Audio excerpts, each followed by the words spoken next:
Hey guys, Adam Fennig here with Fennig Equipment. You're tuned into the Talking Shed. And here behind me, we've got a Salford 31-foot 1200 that we just wrapped up and mounted a 3255 cover crop seeder on top of. I'm gonna turn this thing around and we'll talk through this project. So this particular customer had owned a Salford for a few years. It was a Salford 570, 2010 model, I believe. So he was familiar with the idea and the benefits that you get from a Salford. So he had owned a 7.5 inch spacing tool, but wanted something just a little bit more. So he reached out and we talked through different options on the 5 inch spacing tool, and we landed on this 1200. So this has got the 4-bolt hub, the 20-inch blade, the 1.25 inch coils, but of course, again, still on that 5 inch spacing.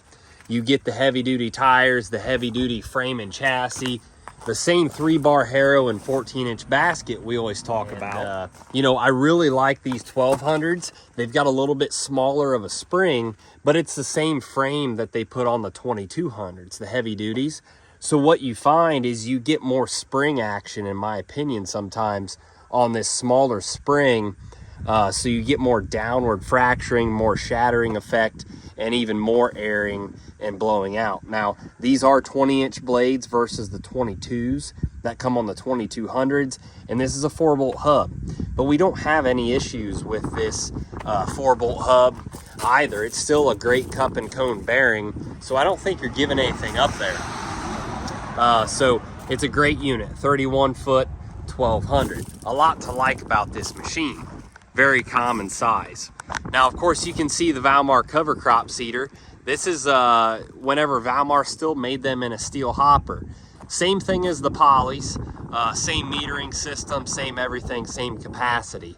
So this was a used 3255 and mounts up there really nice on this 31-foot tool. This is the ground driven system. So whenever the customer puts this tool down, this wheel engages the ground, of course. It's a spring-loaded arm, and this chain runs up here to this gearbox, and you adjust your different rates within that gearbox. That gearbox makes the meter turn, and the meter then, of course, dumps the product into these hoses, which then gets scattered out in front.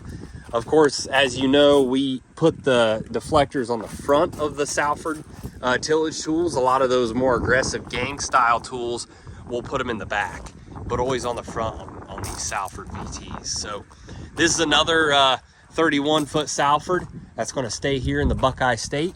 We're excited about it. We're excited about the trade, and it's a great upgrade for this customer. So that's what we're doing today, and thanks for tuning in.